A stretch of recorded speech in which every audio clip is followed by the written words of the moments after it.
আপনাদের কাছে আমার সনির্গত অনুরোধ, কিভাবে ম্যানিপুলেট হলো, কে কত টাকা ঘুষ খেলো, পিবিআই এর চিফ, তদন্তকারী এসপি, তদন্তকারী আইও, কেন এইরকম প্রমাণ থাকার পরেও একটা মামলা কি করে ফাইনাল রিপোর্ট দিতে পারে?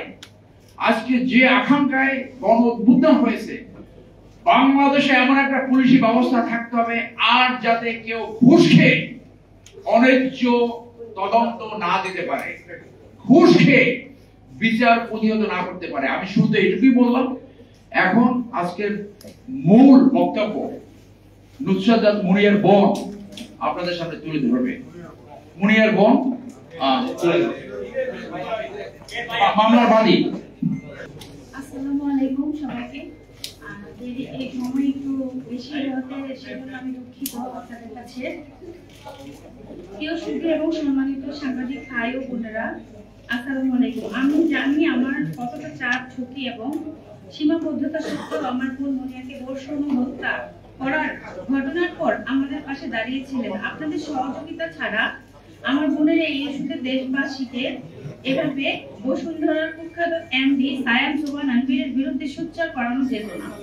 আমি জানি আপনাদের প্রায় প্রতিটি মিডিয়া হাউসগুলো বসুন্ধরা গ্রুপ থেকে মাসে বিজ্ঞাপন পান, তাই অনেকেই সেই বিজ্ঞাপন হারানোর ঝুঁকি নিয়ে আমার বোনের পক্ষে ধারাবাহিক সংবাদ প্রকাশ করতে হয়তোবা পারেননি।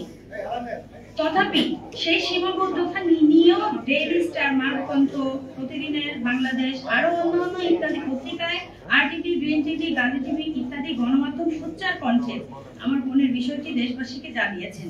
ধন্যবাদ। অন্যরাও যতটুকু সম্ভব নিউজ করেছেন, বিশেষ করে প্রবাস থেকে নাগরিক টিভি যে ভূমিকা রেখেছে তার জন্য আমি তাদের কাছে বিশেষভাবে কৃতজ্ঞ। আমি কৃতজ্ঞতা জানাই হাসিনা আক্তারকে টেবিল টক অনুষ্ঠানের জন্য, যেখানে আমাকে বেশ কয়েকবার টক শোতে কথা বলার সুযোগ দেওয়া হয়েছিল। আপনারা হয়তো জানেন, মুনিয়াকে মেরে ফেলার সংবাদ পাওয়ার পর আমি যখন গুলশান থানায় মামলা করতে গিয়েছিলাম, তখন থেকে ভূমিদস্যু বসুন্ধরা পুরুষ রাষ্ট্রযন্ত্রকেই কিনে ফেলতে চেয়েছিল এই হত্যা ও ধর্ষণ মামলার ঘটনাকে ধামাচাপা দেওয়ার উদ্দেশ্যে। তৎকালীন আইজিপি বেনজির এবং গুলশান থানার DC Sudip Kumar, DC Nazmul, OC Abu Hossain, SI Ali Ashraf, SI Ali Golam Muktar Ashraf হবে এখানে একটু মানে পিবিআই এর যে কর্মকর্তা ছিলেন এটা একটু এডিট হবে। তো গোলাম মুক্তার আশরাফ পিবিআই এবং সহ আনবিরকে বাঁচিয়ে দেওয়ার জন্য নির্লজ্জ ভূমিকা রেখেছিল। পরবর্তীতে গুলশান থানা আনবিরকে অব্যাহতি দিয়ে তাদের তদন্ত প্রতিবেদন জমা দেয়। আপনারা হয়তো জানেন, আমি আওয়ামী পরিবারের একজন সন্তান। আমার প্রয়াত বাবা একজন মুক্তিযোদ্ধা ছিলেন। তিনি কুমিল্লাতে আওয়ামী লীগের রাজনীতির সাথে প্রত্যক্ষভাবে জড়িত ছিলেন। একজন মুক্তিযোদ্ধার সন্তান হিসেবে ও আওয়ামী লীগ সরকারের শাসন আমলে আমি আমার বোনের হত্যার বিচার দাবিতে দাঁড়ে দাঁড়ে ঘুরেও আইন ন্যায় বিচার পাইনি। আমি জানতে পারি তৎকালীন আইনমন্ত্রী আনিসুল হক তার বান্ধবী তৌফিকা করিমকে দিয়ে মোটা অঙ্কের টাকা আনবিরের থেকে ঘুষ নিয়ে মামলা প্রবাহিত করার চেষ্টা করেন। আমি এসব ব্যাপারে প্রকৃত স্বৈরাচার আওয়ামী লীগের সভাপতি এবং সাবেক প্রধানমন্ত্রী শেখ হাসিনার সাথে সাক্ষাৎ করার জন্য একাধিকবার আবেদন করি। প্রায় 26 পৃষ্ঠার চিঠি একাধিকবার তার দৃষ্টি আকর্ষণ করার চেষ্টা করি, কিন্তু তিনি আমার সাথে সাক্ষাৎ দেননি। আমরা দেখেছি ছাত্র গণহত্যার সময় তিনি ভবন এবং অবকাঠামোর ক্ষতি দেখতে চান, অথচ ছাত্রদের দেখতে যাওয়ার সময় তার হয়ে ওঠে না। একইভাবে তিনি খুনি আনবির ও শাহ আলমের সাথে ঠিকই দেখা করেছেন। আপনারা নিশ্চয়ই আনবিরের ফেসবুকে মাসখানেক আগে শেখ হাসিনার সাথে তাদের সাক্ষাতের কিছু ছবিও দেখেছেন, অথচ আমার সাথে একটিবার সাক্ষাতের সময় হয়ে ওঠেনি। সেটা নিয়ে আমি অনেক ব্যথিত। আমি বিশ্বাস করি শেখ হাসিনার প্রশ্রয় না পেলে আনবিররা এত ব্যাপরোয়া হয়ে ওঠার সাহস পেত না। পিবিআইতে যখন আমার মামলাটি গেল, সেখানে অর্থ ঢেলে তৎকালীন পিবিআই প্রধান মনোজ কুমারকে ঘুষ দিয়ে তাদের থেকেও একটি একপেশি তদন্ত রিপোর্ট নিয়ে আসে বসুন্ধরা গ্রুপ। ওই রিপোর্টেও আনবির সহ সকলকে অব্যাহতি দেওয়া হয়। আমি নারাজি জানানোর পর সেটাও আদালতে খারিজ হয়ে যায়। প্রিয় সুধী, আপনারা নিশ্চয়ই নারাজি পিটিশন খারিজের পর নাগরিক টিভির নাজমুস সাকিবের প্রতিবেদন দেখেছেন। সেই প্রতিবেদনে নাজমুল সাকিব কিছু অডিও রেকর্ড ফাঁস করেন, যার থেকে প্রমাণ হয়ে যায় বিচারক কিভাবে প্রভাবিত হয়ে আনবিরের পক্ষে রায় দেন এবং আমার নারাজি পিটিশন খারিজ করে দেন। এভাবে মুনিয়া হত্যা ও ধর্ষণ মামলাটিকে নিয়ে তদন্ত রিপোর্ট ও আদালতের রায়কে আওয়ামী লীগ আমলে বিচারহীনতার সংস্কৃতিরই একটি নির্লজ্জ উদাহরণ হিসেবে আমি অবহিত করতে পারি। সবচেয়ে দুঃখের বিষয় হলো মুনিয়া গর্ভবতী ছিল। পিবিআই তাদের তদন্তেও বলেছে সেটা ছিল আনবিরের সন্তান, অথচ সেই আনবিরকে তারা ডিএনএ স্যাম্পল টেস্ট করতে বলল না। তারা মামলার অন্যান্য আসামি যেমন সাইফা, মিমু, পিয়াসাকে গ্রেফতার করলেও আনবিরকে একটি বারের জন্য জিজ্ঞাসাবাদ ও গ্রেফতার করেনি। অথচ বিচারের নামে কি রকম তামাশা হয়েছে সেটা নিশ্চয়ই আপনারা বুঝতে পেরেছেন, জানেন। প্রিয় সুধী, এত অন্যায় অবিচারের পরেও আমি আনবিরের হুমকি, টাকা, প্রলোভনের কাছে বিকৃত হইনি। আমিও হাল ছেড়ে দেইনি। আমার মামলা এখনো চলমান রয়েছে আইনি প্রক্রিয়ায়। আমি বিশ্বাস করি স্বৈরাচার হাসিনা পতনের পরে স্বাধীন বাংলাদেশে আমি ন্যায় বিচার এখন প্রত্যাশা করতেই পারি। নোবেল বিজয়ী অর্থনীতিবিদ, সর্বজনশ্রদ্ধেয় মাননীয় প্রধান উপদেষ্টা ডক্টর মোহাম্মদ ইউনূস সাহেব, তার আইন উপদেষ্টা ডক্টর আসিফ নজরুল সাহেব, তারা দুজনেই অত্যন্ত ন্যায়পরায়ণ মানুষ আমি জানি। তাদের কাছে আমার বোনের ন্যায় বিচার প্রত্যাশা করছি। আজকের এই দিনে আমি বিশেষ কৃতজ্ঞতা জানাচ্ছি বাংলাদেশের কয়েকজন সুনাগরিকগণকে, আন্তর্জাতিক খ্যাতি সম্পন্ন আলোকচিত্র শহীদুল আলম সাহেবকে, বুদ্ধিজীবীদের মাঝে শহীদুল আলম ভাই এবং ওনার স্ত্রী রেণু আপা, ওনার যে সংস্থা ছিল সেই সংস্থার মাধ্যমে শুরু থেকেই আমাদের সাথে পাশে ছিলেন এবং আছেন।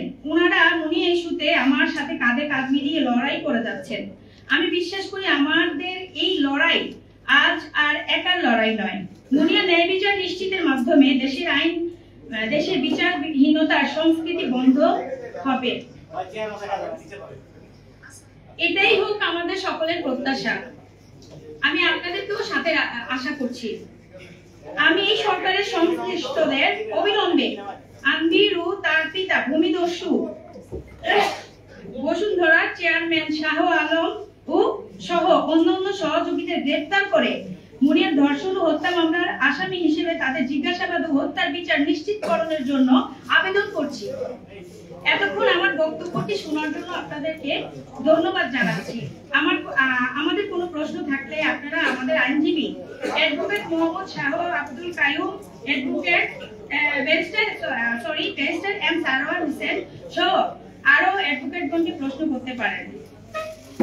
ধন্যবাদ সবাইকে। দেশের স্বাধীনতা হয়েছিল, কেউ যদি অন্যায় করে পুলিশ সুষ্ঠু তদন্ত করে তাকে ন্যায় বিচারের সম্মুখীন করবে। এই রকম প্রমাণ থাকা সত্ত্বেও যারা বাংলাদেশে রাজনীতি করে, বড় বড় দল করে, দুঃখের সাথে জানাচ্ছি তাদের কেউ একটি স্টেটমেন্ট দেয়নি যে এই হত্যাকাণ্ডের, এই ধর্ষণের আমরা সুষ্ঠু তদন্ত চাই।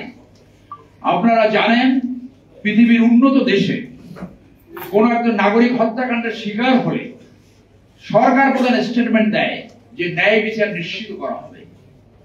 তাহলে বাংলাদেশ কে পরিচালনা করে? এই কোশ্চেনটা তো আমাদের সামনে এসে যায়। রাষ্ট্র পরিচালনা করে রাজনীতিবিদরা অথবা এরকম অন্তর্বর্তীকালীন ব্যবস্থা আসলে, তাহলে কি একটা ব্যবসায়ী গ্রুপ, ভূমিদস্যু যার সন্তানরা প্রায় ধর্ষণ করে, তারা কি রাষ্ট্র পরিচালনা করে? আপনাদের কাছে কোশ্চেন রাখছি, একজন আসামি হয়ে কি করে প্রধানমন্ত্রীর সফর সঙ্গী হতে পারে? আজকে এইরকম অন্যায্য কাজ করেছে, যার ফলশ্রুতিতে স্বৈরাচারী সরকারের পতন হয়েছে। আপনারা দয়া করে বের করবেন একটি অসহায় মেয়ে যার বাবা একজন ফ্রিডম ফাইটার, তার এই মামলায় কে কত টাকা হাতিয়ে এনেছে এই ভূমিদস্যুদের কাছ থেকে। এর আগে সাব্বির নামে একটি ছেলে হত্যাকাণ্ডের শিকার হয়েছে, সেটারও বিচার হয় নাই।